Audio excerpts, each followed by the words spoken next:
జనగణన విధులను పక్కాగా నిర్వహించాలని, అప్పుడే ఆయా వర్గాల ప్రజలకు భవిష్యత్తులో కల్పించాల్సిన మౌలిక సదుపాయాలు, అమలు చేయాల్సిన సంక్షేమ పథకాలపై ప్రభుత్వం ఒక అవగాహనకు వచ్చి కార్యాచరణను అమలు చేసేందుకు ఆస్కారం ఉంటుందని జిల్లా కలెక్టర్ ఇల్ల త్రిపాఠి అధికారులకు సూచించారు. సెన్సస్ 2027ను పురస్కరించుకుని జనాభా లెక్కల సేకరణ ప్రక్రియలో భాగస్వాములయ్యే తహసీల్దార్లకు, సంబంధిత శాఖల అధికారులకు బుధవారం సమీకృత జిల్లా కార్యాలయాల సముదాయంలోని సమావేశ మందిరంలో శిక్షణ తరగతులు నిర్వహించారు. ఈ నెల 13వ తేదీ వరకు 3 రోజుల పాటు ఈ శిక్షణ కొనసాగనుండగా హైదరాబాద్ నుండి వచ్చిన మాస్టర్ ట్రైనర్ అవగాహన కల్పిస్తున్నారు. జనాభా గణన కోసం ఎలా సన్నద్ధం కావాలి, సాంకేతిక పరిజ్ఞానం వినియోగం తదితర అంశాల గురించి పవర్ పాయింట్ ప్రజెంటేషన్ ద్వారా వివరించారు. ముఖ్య అతిథిగా కలెక్టర్ విచ్చేసి మాట్లాడుతూ 2011లో చివరిసారి జనాభా గణన జరిగిందని గుర్తు చేశారు. వాస్తవానికి ఈ ప్రక్రియ 2021లో చేపట్టాల్సి ఉండగా కరోనా తీవ్రత వల్ల నిర్వహించలేదని అన్నారు. చార్ట్ ఆఫీసర్లు ప్రతిరోజు జనగణన ప్రక్రియను సమీక్షించాలని, తాము కూడా రోజువారీగా పర్యవేక్షణ జరుపుతామన్నారు. అందుబాటులో ఉన్న సిబ్బందితో నిర్దేశిత గడువులోపు జనాభా లెక్కల సేకరణ ప్రక్రియను మెరుగైన రీతిలో పూర్తి చేసేలా సన్నద్ధం చేయాలన్నారు. ప్రణాళికల రూపకల్పన, అభివృద్ధి కార్యక్రమాలు, సంక్షేమ పథకాల రూపకల్పనకు దోహదపడే జనగణన ప్రక్రియను నిబద్ధత, అంకితభావంతో నిర్వహించాలని కలెక్టర్ హితవు పలికారు. ఈ కార్యక్రమంలో బోధన్ ఆర్బూర్ సబ్ కలెక్టర్లు వికాస్ మహతో, అభిజ్ఞాన్ మాల్వియా, నిజామాబాద్ ఆర్డీఓ రాజేంద్ర కుమార్ తదితరులు పాల్గొన్నారు.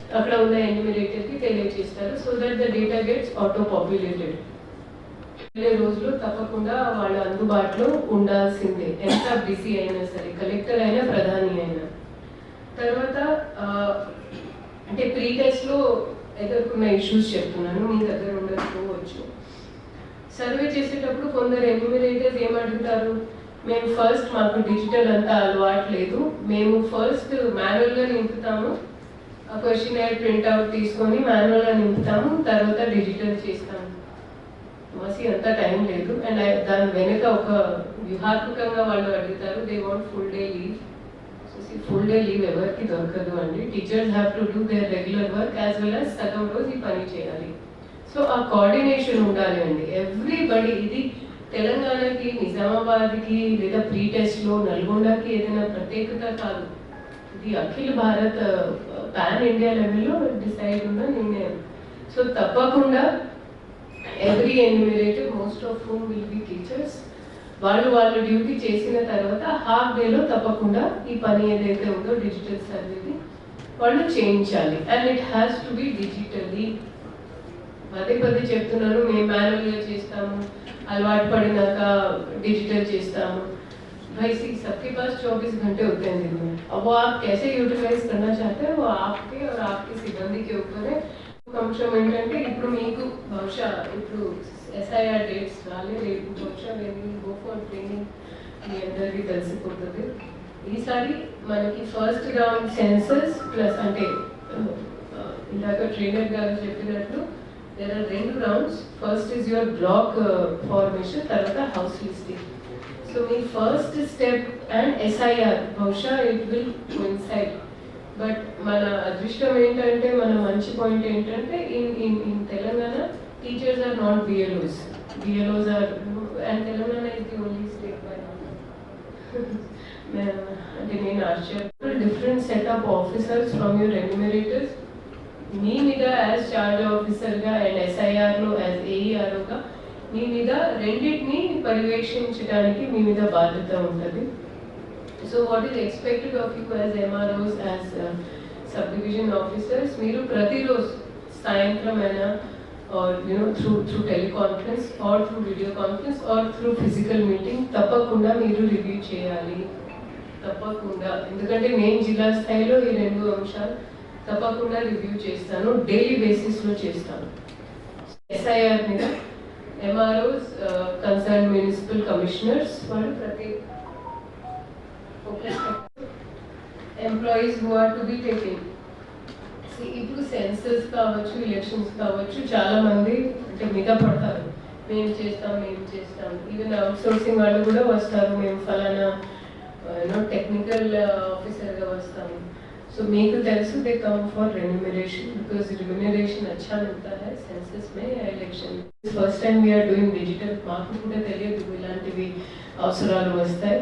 బట్ ఒకవేళ మీరు జస్టిఫై చేస్తున్నారు, మీరు రికమెండ్ చేస్తున్నారు as charge officer, please come with a valid justification. ఊరికే జస్ట్ 10 మంది చేయాల్సిన పని మేము 20 మందితో చేపిస్తాము, ఫాస్ట్ అయిపోతుంది. ऐसा नहीं है. सेंसस में 150 जो आप ब्लॉक्स बनाते हैं वो आप ऑलरेडी सीट सर्वे में कर चुके हैं అండ్ చాలా విజయవంతంగా చేసి ఉన్నారు. సో బ్లాక్ లిస్టింగ్ చేసినాక 151 ఇటు అటు ±5-10 అయినప్పటికీ కూడా ఒక మనిషి ఒక రోజులో చేయాల్సిన పని. And census unlike your seat survey it won't be at neck breaking speed, దానికి ప్రాపర్ టైం ఉంటుంది. సో దయచేసి ఉన్న స్టాఫ్తో వీళ్ళంత వరకు, అందుబాటులో ఉన్న స్టాఫ్తో వీళ్ళంత వరకు మనం పని తీసుకోవాలి. అంటే తప్పని పరిస్థితిలో మీరు ఎవరొకరిని రికమెండ్ చేస్తున్నారంటే make sure you have a proper justification. ఎందుకంటే ప్రతి ఒక్క అవుట్ సైడర్కి నేను పర్సనల్గా వెరిఫై చేస్తాను. ఆర్మూరు మున్సిపల్ కార్యాలయంలో మెప్మా ఆర్పీలతో మున్సిపల్ చైర్పర్సన్ గోనెలహరి సమావేశమయ్యారు. ఈ సమావేశంలో వారు మాట్లాడుతూ 100% ఇంటి పన్ను వసూలు చేయడానికి మెప్మా ఆర్పీలు కూడా సహకారం అందించాలని కోరారు. మెప్మా ఆర్పీలు మహిళా సంఘాల సభ్యులకు ప్రజలకు ఇంటి పన్నులు, ట్రేడ్ లైసెన్స్ చెల్లించేలా వారికి అవగాహన కల్పించాలని సూచించారు. అందరి సహకారంతో 100% పన్నులు వసూలు చేసి ఆర్మూరు మున్సిపాలిటీని అభివృద్ధి చేసుకుందామని చైర్పర్సన్ గోనెలహరిలకు పిలుపునిచ్చారు. ఈ కార్యక్రమంలో R Umadevi, R Akshay, TM Sudeshri తదితరులు పాల్గొన్నారు.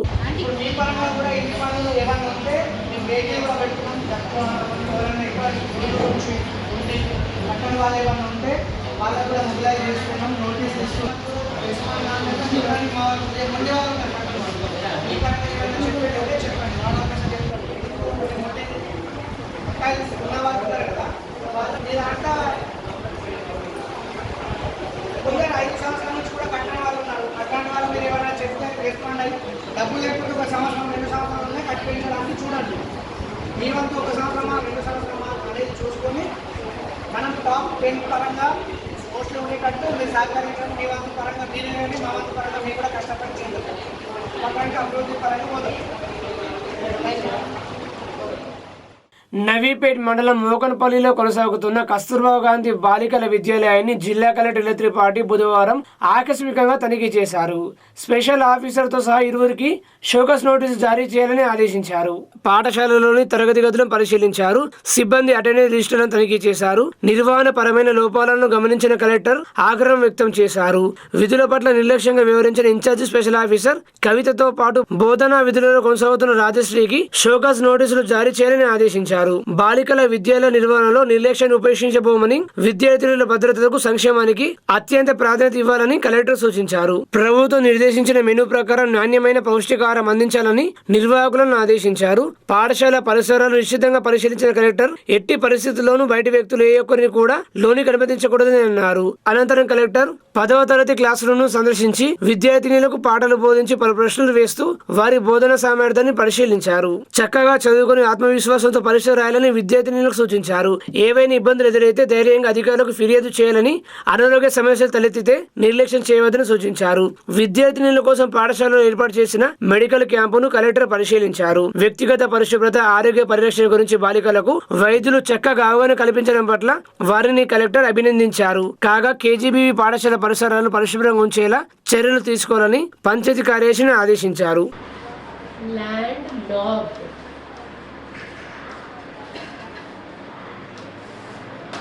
సో తెలంగాణలో వేరే దక్షిణ రాష్ట్రాల కంటే, దక్షిణ భారత రాష్ట్రాల కంటే ఎక్కడా కూడా సీ లేదు.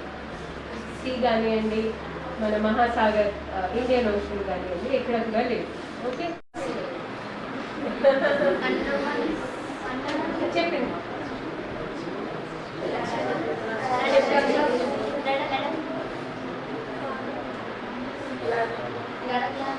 యాక్చువల్లీ జమ్మూ కాశ్మీర్ ఇప్పుడు స్టేట్ అయింది, లద్దాఖ్ ఇస్ అది సేమ్ ఆన్సర్. అందుకే నేను 7 అంటున్నాను. Jammu Kashmir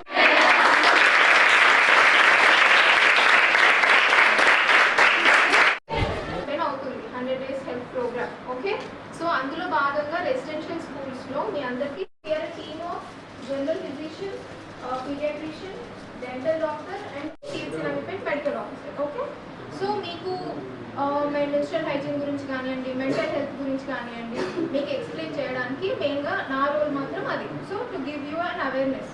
mental health, so మనకి ఫిజికల్ హెల్త్ ఎంత ఇంపార్టెంటో మెంటల్ హెల్త్ కూడా అంతే ఇంపార్టెంట్ కదా. తలాక్ కింద పెడితే ఇలా వంగిపోతే సమస్య అయిపోతుందా? మరి మనం ఆస్ట్రిచ్ లాగా ఉండాలా? డాక్టర్ మేడం లాగా ఉండాలా? So you should not be an ostrich.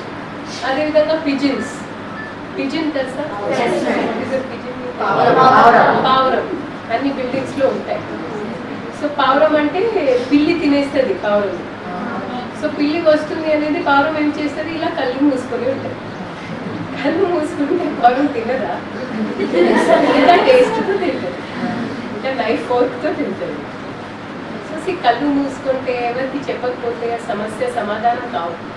మీరు చెప్పాల్సింది అడగాల్సింది, మర్యాదగా అడగాలి, ఒక పద్ధతితో అడగాలి, ఓకే, ఒక ప్రాపర్ ఛానల్తో అడగాలి.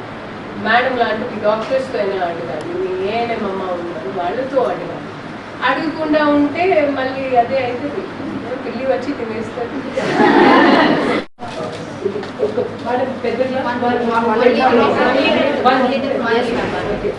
అంటే మీ దగ్గర బాటిల్స్ ఉంటాయి కదా, బాటిల్స్ లో కలిపి నింపి పెట్టండి. బట్ మేక్ షూర్ అంటే 2-3 hours మొత్తం మళ్ళీ దాన్ని నానబెట్టి నెక్స్ట్ డే తాగడం అనేది కాదు, ఓకే, పెసరెక్కు లాగా కాదు. దయచేసి వెంటనే ఒక 1-2 hours తాగాలి. ఇప్పుడు ఎండాకాలంలో అంత ఆకలి ఉండకపోవచ్చు. ఆరుమూరు పట్టణంలోని ప్రసిద్ధ జమ్మి హనుమాన్ ఆలయంలో గల అయ్యప్ప స్వామి ఆలయంలో నేటి నుండి మాస పూజలు ప్రారంభించామని ఆలయ కమిటీ చైర్మన్ రేగుల సత్యనారాయణ, గురుస్వామి నగేష్ శర్మ తెలిపారు. ఈ సందర్భంగా వారు మాట్లాడుతూ ప్రతి నెల 2వ బుధవారం అయ్యప్ప స్వామి వారికి మాస పూజలు నిర్వహిస్తున్నామని తెలిపారు. నేడు నిర్వహించిన మాస పూజలు అయ్యప్ప స్వామికి అభిషేకాలు, హారతి, ప్రత్యేక పూజలు నిర్వహించామన్నారు. అనంతరం భక్తులకు ఆలయ కమిటీ ఆధ్వర్యంలో అన్నసత్రం నిర్వహించామని తెలిపారు.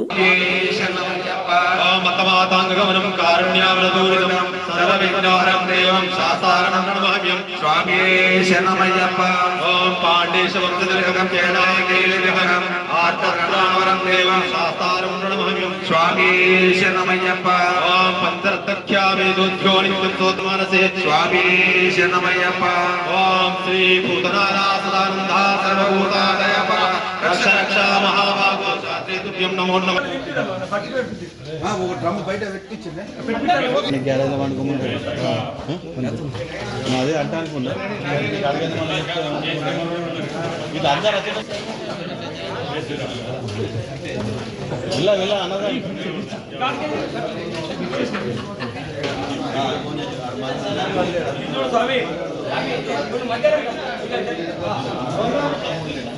పూజా కార్యక్రమం చేసి ప్రతి నెల 12 నెలలు అయ్యప్ప స్వామికి పూజ చేస్తారు. అదేవిధంగా మాకు తోచిన విధంగా జమ్మి హనుమాన్ అయ్యప్ప దేవాలయంలో ప్రతి నెల మాస పూజ కార్యక్రమము నిర్వహించడం జరుగుతుంది. ఇట్టి మాస పూజ కార్యక్రమము మణికంఠ మాస పూజ సేవా సమితి ఆధ్వర్యంలో ఈ కార్యక్రమం నిర్వహించడం జరుగుతుంది. ఈ కార్యక్రమానికి దాతలందరూ కూడా చాలా పెద్ద ఎత్తున సహకరిస్తున్నారు. వారందరికీ కూడా పేరు పేరున ధన్యవాదాలు తెలియజేస్తూ అందరూ కూడా ఈ మాస పూజ ప్రతి నెల 2వ బుధవారం నాడు ఈ అయ్యప్ప ఆలయంలో విచ్చేసి అన్న ప్రసాదాన్ని స్వీకరించి హరిహర పుత్రుడైనటువంటి అయ్యప్ప స్వామి కృపకు పాత్రలు కావాల్సిందిగా కోరుతున్నాం. స్వామి శరణయ్యప్ప. మాస పూజనే కాకుండా నెలకు 4 బుధవారాలు వస్తాయి కాబట్టి మరి మనకి అందరు కలిసి చందరూపంగా చేసి ప్రతి బుధవారం కూడా ఇక్కడ అన్నదానం చేస్తే చాలా సంతోషంగా ఉంటుందని మీ అందరినీ కోరుతున్నాను. ఎందుకంటే మేము ఆలయం తరఫున ప్రతి శనివారం ఇక్కడ అన్నదానం జరుగుతుంది. ఆంజనేయ స్వామి దగ్గర పక్కనే సాయిబాబా గుళ్ళ కూడా అన్నదానం జరుగుతుంది. మరి అట్లాగే ప్రతి బుధవారము గురుస్వామి గారి ఆధ్వర్యంలో ఇక్కడ అన్నదాన కార్యక్రమం పూనుకుంటే మరి మనందరికి కూడా అయ్యప్ప స్వాములందరికీ కూడా కర్ణ కటాక్షాలు ఉంటాయి కాబట్టి సుమారు 5 నుంచి 6-7 వేల వరకే ఖర్చు ఉంటుంది. కాబట్టి ఒక్కరు కాకుండా 2-3 కలిసి కూడా షేర్ చేసుకొని కూడా ఒక వారం భోజనం పెట్టచ్చు. అట్లాగే వీలైతే స్వాములు అయ్యప్ప దీక్షల్ని బదలు చేస్తూ మళ్ళీ భజన అంటే మర్చిపోతున్నారు. మరి ఇక్కడ మంగళవారం భజన జరుగుతుంది. మరి మీరు అయ్యప్ప స్వాములందరూ వస్తా అంటే బుధవారం కూడా ఇక్కడ భజన చేయడానికి మేము సిద్ధంగా ఉన్నాం. కాబట్టి మీరు ఆలోచించుకొని చెప్తే మరి 1వ తారీఖు ఏదో పెద్ద ఉత్సాహ కార్యక్రమం ఉంది కాబట్టి అయ్యప్ప జన్మదినం ఉంది కాబట్టి ఆ రోజు నుంచి భజన కార్యక్రమం చాలుగాయాలని మీ అందరి మనసారా కోరుకుంటున్నాను. నిజామాబాద్ నగర నడిబొడ్డులో గల రాజీవ్ గాంధీ ఆడిటోరియంను ఆధునీకరించేందుకు అవసరమైన చర్యలు చేపట్టాలని జిల్లా కలెక్టర్ ఇల త్రిపాఠి సంబంధిత అధికారులను ఆదేశించారు.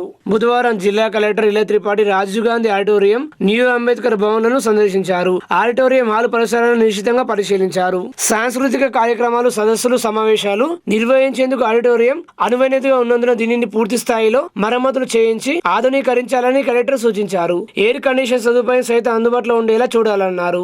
ఆడిటోరియం ను ఆనుకొని పక్కనే ఉన్న న్యూ అంబేద్కర్ భవన్ ను కూడా మరమ్మతులు చేయించి సరైన విధంగా నిర్వహణ జరిగేలా పర్యవేక్షణ చేయాలన్నారు. కాగా ప్రజాపాలన ప్రగతి ప్రణాళికలో భాగంగా స్థానిక సంస్థల ప్రజాప్రతినిధులకు ఈ నెల 12న ఒకరోజు శిక్షణ కార్యక్రమం నిర్వహించిన నేపథ్యంలో కలెక్టర్ ఇల త్రిపాఠి పలు వేదికలను సందర్శించారు. నూతనంగా ఎన్నికైన మున్సిపల్ కార్పొరేషన్ మేయర్లు, చైర్పర్సన్లు, కౌన్సిలర్లు, గ్రామ పంచాయతీల సర్పంచులకు ఉదయం నుండి సాయంత్రం వరకు శిక్షణ కార్యక్రమం కొనసాగుతున్న దృష్ట్యా అనువైన వేదికలను ఎంపిక చేయాలని కలెక్టర్ అధికారులను ఆదేశించారు. కలెక్టర్ వెంట నగరపాలక సంస్థ కమిషనర్ దిలీప్ కుమార్, డిపిఓ శ్రీనివాసరావు తదితరులు ఉన్నారు.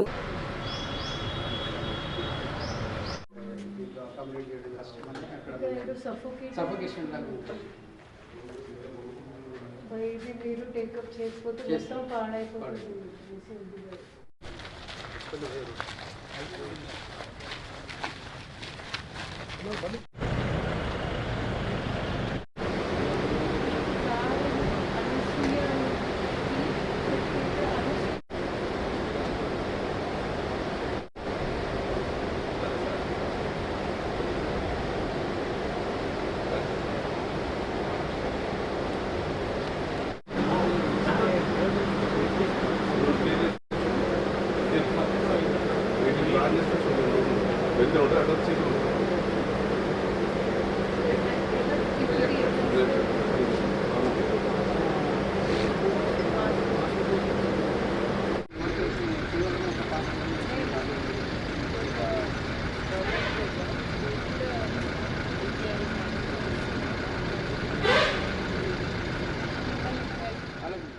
డిచ్పల్లిలోని తెలంగాణ విశ్వవిద్యాలయంలో college of arts and science seminar హాలులో ఎస్ఎస్సి మరియు సోషల్ వర్క్ విభాగం ఆధ్వర్యంలో students mental health and well being అనే అంశంపై అవగాహన సదస్సు నిర్వహించారు. ఈ కార్యక్రమం 100 డే యాక్షన్ ప్లాన్ లో భాగంగా నిర్వహించబడింది. ఈ కార్యక్రమాన్ని సూర్యస్ హెల్త్ ఆర్గనైజేషన్ నిజామాబాద్ మరియు ఆనంద మైండ్ కేర్ నిజామాబాద్ సంస్థల సహకారంతో నిర్వహించారు. ముఖ్య అతిథిగా Telangana university vice chancellor Yadagirirao పాల్గొని మాట్లాడుతూ విద్యార్థుల మానసిక ఆరోగ్యం ఎంతో ముఖ్యమని, ఒత్తిడిని సానుకూలంగా ఎదుర్కొనే విధానాలను విద్యార్థులు అలవరుచుకోవాలని సూచించారు. Telangana university registrar professor Yadagiri గౌరవ అతిథిగా పాల్గొని విద్యార్థుల వ్యక్తిత్వ వికాసానికి మానసిక ఆరోగ్యం కీలకమన్నారు. ఈ కార్యక్రమంలో మెంటల్ హెల్త్ ఎక్స్పర్ట్ ఆనంద మైండ్ కేర్ డాక్టర్ రవితేజ మరియు మిస్టర్ రాజేంద్ర కుమార్లు పాల్గొని విద్యార్థుల మానసిక ఆరోగ్యం, ఒత్తిడి నిర్వహణ, భావోద్వేగ సమతుల్యత వంటి అంశాలపై అవగాహన కల్పించారు. గ్యారెంటీ వ్యవస్థ తేవాలి అని రికమెండ్ చేశారు. 89 రిపోర్ట్ ఇచ్చారు, ప్రిలిమినరీ రిపోర్టే. ఆ లోపల మన్మోహన్ సింగ్ గారు ప్లానింగ్ కమిషన్ బయటకు వచ్చేసారు. Nobody bothered about the committee. ఈ ఆల్సో డిడ్ కంటిన్యూ విత్. ఇప్పుడు ములుగులో ఒక సంఘటన జరిగింది. ఆ సీడ్ ప్రొడక్షన్ లో నష్టం వచ్చింది, కాంపెన్సేషన్ రాలేదు. నష్టం ఆర్థిక నష్టమే కాకుండా ఆ మొక్కజొన్న విత్తనాలు ఉత్పత్తి జరుగుతున్నప్పుడు అది జెనెటికల్ మోడిఫైడ్ ఏమి పొందో తెలియదు. అవి తిన్న పశువులు చచ్చిపోయినాయి. ఒకరిద్దరు మనుషులు సూసైడ్ చేసుకున్నారు. చాలామంది ట్రైబల్స్కి ఆరోగ్య సమస్యలు వచ్చినాయి. ఛాలెంజ్ ఏంటంటే ఒక కంపెనీ వచ్చింది, లోకల్ ఎవరితో లోకల్ ఆర్గనైజేషన్ పెట్టుకొని 1000 మంది రైతులతోటి విత్తనోత్పత్తి చేపిస్తున్నారు. వాళ్ళే పెట్టుబడి పెడతారు, వాళ్ళే ఫౌండేషన్ సీడ్ ఇస్తారు, వాళ్ళే బైబ్యాక్ పాలసీ ఉంటుంది. కానీ ఎక్కడ కాగితం మీద ఉండదు. ఇప్పుడు ఆ ప్రాంతంలో 4 ట్రైబల్ చచ్చిపోయారు, 10-20 పశువులు చచ్చిపోయినాయి. వాళ్ళకి ఆర్థికంగా నష్టం వచ్చింది, నష్టపరం ఇప్పించారు. What should we do? Is there any law? ఆలోచన. నేను కమిషన్లో ఉన్నా, అగ్రికల్చర్ కమిషన్లో ఉన్నా. మేము ఒక ఎక్స్పర్ట్ టీంని పంపాము. వాళ్ళు వచ్చి చెప్పారు నిజమే నష్టం జరిగింది, ఏం చేద్దాం. ఇది బాగా గుర్తుంచుకోండి. శరీరాన్ని సుఖపెడుతూ మనసును కష్టపెడుతున్నారు. ఇక్కడనే కూర్చొని ఎక్కడెక్కడికో బయట ఆలోచనలు మన ఒక విప్లవాత్మకాలుగా వేగెత్తుకుంటున్నాయి. ఆ ఏ ఒక్క ఆలోచన కూడా మనం ఆచరణకు మోసుకోలేకుండా పోతుంది. దాంతో ఒక తెలియని ఒత్తిడి అనేటువంటిది మనలో కూడా వస్తుంది. ఆ ఒత్తిడిని అధిగమించేటువంటి ఏమంటుందని COVID strategies. We're not able to formulate proper COVID strategies to overcome the stress. ఇప్పుడు స్ట్రెయిన్ లేదు ఎవరికి, అంత స్ట్రెస్సే ఉంది. ఎటువంటి అలవాటు లేకుండా జీవన విధానం కానీ, ఉద్యోగ విధానం కానీ, లేకుంటే విద్యా కానీ ఎటువంటి ఒత్తిడికి సమస్యలకి గురి కాకుండా ఉండాలంటే మానసిక ఆరోగ్యం అనేటువంటిది చాలా ప్రధానమైనటువంటి విషయం. ఈ రోజు ముఖ్యంగా యువత చిన్న చిన్న విషయాలకే ఒత్తిడికి గురైపోయి ఎక్కడికి పోతుంది అంటే తర్వాత దాని ఇంపాక్ట్, దాని ప్రభావం శరీరంపై పడి దాని తర్వాత ఆ ప్రభావం మళ్ళీ మనసు పైన పడుతుంది. Ultimately that means to mental imbalancement, psychological derivement. ఇంకా చాలా మంది యువత కష్టపోతున్నారు. దీనికి కారణం ఏంటంటే ఈ మెంటల్ హెల్త్ కూడా రిలేటెడ్ టు ఫిజికల్ హెల్త్. ఇది ఏంటంటే మనం తీసుకునే మన జీవన విధానం, జీవన శైలి. మాక్లూరు మండలం మదనపల్లి గ్రామంలోని జిల్లా పరిషత్ ఉన్నత పాఠశాలలో విద్యార్థులు ఫేర్వెల్ పార్టీని బుధవారం ఘనంగా నిర్వహించారు. ముఖ్య అతిథిగా ప్రధానోపాధ్యాయులు మంజుల హాజరయ్యారు. ఆమె మాట్లాడుతూ విద్యార్థులు చదువుతో పాటు అన్ని రంగాల్లో ముందుండాలన్నారు. 10వ తరగతి విద్యార్థులు ఇష్టపడి చదివి 100% ఉత్తీర్ణత సాధించాలని ఆమె ఆకాంక్షించారు. ఈ కార్యక్రమంలో ఉపాధ్యాయులు, విద్యార్థులు పాల్గొన్నారు. స్కూల్లో ఉన్నంతసేపు మీరు మంచిగా ఒక సెక్యూరిటీగా ఉన్నట్లు, అంటే మంచి ఒక దాంట్లో ఉండి మంచిగా ఎటు చీద ఒక చిలుక ఉంటుంది కదా, అది రూపాంతరం చెందుతూ ఉంటూ అవుతుంది కదా. అట్లనే ఇప్పుడు మీరు ఒక్కొక్క చిన్న అడుగు వేసుకుంటూ మంచిగా మంచి ఒక రూపంగా తీర్చిదిద్దడం జరిగింది. ఇది ఇట్లనే ఉండాలి, కొనసాగాలంటే మనము ఒక్కొక్క అడుగు ముందుకు వేసుకుంటూ ఉండాలి. అంటే 10వ తరగతి అయిపోయింది కదా, మనం చదవకుండా ఆపేయకుండా ఉండాలి.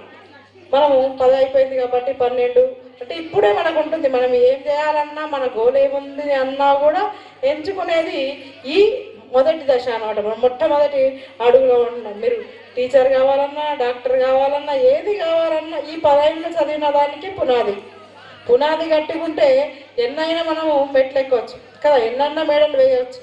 కాబట్టి మీరు ఇప్పుడు ఏంటిది, ఏమి గమ్యాన్ని నిర్ణయించుకోవాలి. అందుకే అబ్దుల్ కలాం ఏమన్నాడు, కళలు కనండి, ఆ కళల్ని సాకారం చేసుకోమని కదా. మనం ఎప్పుడు కళలు కలుతూ ఉండాలి, నేను ఇది చేస్తా అని. దానికి తగ్గట్లు మనకి ఎన్ని ఆపదలు వచ్చినా, చిక్కులు వచ్చినా మనం దాని నుంచి బయటపడి ఏంటిది గమ్యాన్ని చేరుకునే విధానమే చేయాలి. రాష్ట్ర ప్రభుత్వం ఎర్రజొన్న రైతులను ఆదుకోవాలని భారతీయ జనతా కిసాన్ మోర్చా రాష్ట్ర నాయకులు నూతన శ్రీనివాస్ రెడ్డి డిమాండ్ చేశారు. ఆర్మూర్ ఎమ్మెల్యే క్యాంపు కార్యాలయంలో వారు మీడియా సమావేశం నిర్వహించారు. ఎర్రజొన్న వ్యాపారస్తులు సిండికేట్ అయి రైతాంగానికి ఈ రోజు క్వింటాలకు 3,300 రూపాయలకు తగ్గించి కొనుగోలు చేస్తా ఉన్నారని, కానీ రాష్ట్ర ప్రభుత్వం ఇప్పటి వరకు ఎర్రజొన్న రైతులను పట్టించుకోకపోవడం శోచనీయమన్నారు. రాష్ట్ర ప్రభుత్వం వెంటనే కళ్ళు తెరిచి ఎర్రజొన్న పంటకు క్వింటాలకు 4,500 రూపాయలు ఇప్పించే విధంగా చూడాలని ప్రభుత్వాన్ని డిమాండ్ చేస్తున్నామన్నారు. మద్దతు ధర వచ్చేంత వరకు ఉద్యమాలు చేపడతామని వారు ప్రభుత్వాన్ని హెచ్చరించారు. ఈ కార్యక్రమంలో బీజేపీ నాయకులు తదితరులు పాల్గొన్నారు. కొద్ది మంది మీద కూడా కొనుగోలు చేస్తూ ఉంటున్నారు. ఇప్పటికైనా ఈ ప్రభుత్వాన్ని డిమాండ్ చేస్తూ ఉన్నాం. రైతాంగానికి గతంలో అయ్యే మాదిరిగా ఉద్యమాలు చేపట్టే విధంగా ప్రోత్సహించకండి అని చెప్పి ఈ రాష్ట్ర ప్రభుత్వాన్ని, ఈ జిల్లా యంత్రాంగాన్ని డిమాండ్ చేస్తూ ఉన్నాం. మీరు ఇప్పటికైనా కళ్ళు తెరవండి. కళ్ళు తెరిచి ఎర్రజొన్న పండించినటువంటి రైతాంగానికి 45 రూపాయలు క్వింటాలకు 4,500 రూపాయలు వచ్చే విధంగా, రైతు బ్రతికించే విధంగా చూడవలసిన బాధ్యత ఈ యంత్రాంగంపై ఉంది. వాళ్ళందరూ కూడా యుద్ధం పేరు మీద, ఎక్స్పోర్ట్ బందైన పేరు మీద రైతులు ముంచేస్తా ఉన్నారు కనుక దయచేసి ఇప్పటికైనా అధికారులు క్షేత్రస్థాయిలోకి వచ్చి మీరు వెంటనే నష్టపోయిన రైతుల్ని ఆదుకోవాల్సిన బాధ్యత ఈ రాష్ట్ర ప్రభుత్వంపై ఉంది కనుక ఇప్పటికైనా రాష్ట్ర ప్రభుత్వం వెంటనే యుద్ధ ప్రాతిపదికన కొనుగోలు కేంద్రాలు ఏర్పాటు చేసైనా, లేదా మీరు చేతైనా కొనుగోలు చేసి 4,500 రూపాయల క్వింటాలకు రైతాంగానికి ఇప్పించాలని చెప్పి భారతీయ జనతా కిసాన్ మోర్చా తరఫున ఈ రాష్ట్ర ప్రభుత్వానికి, ఈ జిల్లా యంత్రాంగానికి డిమాండ్ చేస్తా ఉన్నాం. ఆర్మూర్ ప్రెస్ క్లబ్ లో ఎర్రజొన్న వ్యాపారి రైతు యామత్రి భాస్కర్ మీడియా సమావేశం నిర్వహించి మాట్లాడారు. ఈ సందర్భంగా ఆయన మాట్లాడుతూ ఎర్రజొన్న వ్యాపారులు సిండికేట్లుగా ఏర్పడి రైతులకు అన్యాయం చేస్తున్నారని, జిల్లా స్థాయి వ్యవసాయ శాఖ అధికారులు కలెక్టర్ స్పందించి రైతులకు న్యాయం చేయాలని ఆయన డిమాండ్ చేశారు. ఎర్రజొన్న మొత్తం 80% ఎర్రజొన్న అమ్మే అంతా మన భారతదేశంలో అమ్ముతుంది, అంటే నార్త్ ఇండియాలో అమ్ముతుంది. 20% మాత్రం పాకిస్తాన్ అమ్ముతుంది. ఇది వాస్తవం మాట. పాకిస్తాన్ మనకు ఎక్స్పోర్ట్ లేదు కాబట్టి వయా దుబాయ్ పోతుంది సార్ సరుకు. ఇక్కడ బాంబే పోర్ట్ నుండి, గుజరాత్ అదాని పోర్ట్ నుండి, బాంబే నుండి దుబాయ్ పోతుంది. దుబాయ్ నుంచి షిప్ లో మళ్ళీ పాకిస్తాన్ పోతుంది. పాకిస్తాన్ ఎటువంటి యుద్ధం లేదు, అక్కడ సరుకు బ్రహ్మాండంగా పంపిస్తారు వయా. కానీ పాకిస్తాన్ మాల్ ఇప్పుడు కూడా అన్న దయచేసి నేను మంచిగా 100% సరుకుల 80% నార్త్ ఇండియాలో ఇప్పుడు అమ్ముతుంది. ఈ మార్చ్ ఏప్రిల్ మే జూన్ దాకా అమ్ముతుంది. పాకిస్తాన్ ఎప్పుడు అమ్ముతుంది? 20% సరుకు అక్టోబర్ నవంబర్ డిసెంబర్ అమ్ముతుంది. దాన్ని బూచిగా ఊహించి ఈరోజు ఈ సిండికేట్ విత్తన వ్యాపారులు 38, 39, 40 రూపాయల జొన్నల్ని 33 తెచ్చారు. దయచేసి మీరందరూ కూడా పత్రికాముఖంగా ప్రభుత్వం మీద రాస్తారా, మరి విత్తన కంపెనీ మీద రాస్తారో రైతులకు న్యాయం చేసే విధంగా రాయాల్సిన మీ అందరూ నేను రిక్వెస్ట్ చేస్తున్నా. వేలుపూర్ గ్రామంలో సర్పంచ్ మొండి అశోక్ ఆధ్వర్యంలో ప్రజాపాలన ప్రగతి ప్రణాళిక కార్యక్రమాన్ని నిర్వహించారు. ప్రజాపాలన కార్యక్రమంలో భాగంగా బైపాస్ రోడ్డులో గల చెత్తను క్లీన్ చేయడం జరిగింది. అలాగే మురికి కాలువలు బ్లీచింగ్ పౌడర్ వేసి శానిటేషన్ చేయడం జరిగింది. ఈ కార్యక్రమంలో ఉప సర్పంచ్ బాలయ్య, పంచాయతీ కార్యదర్శి వినోద్ తదితరులు పాల్గొన్నారు.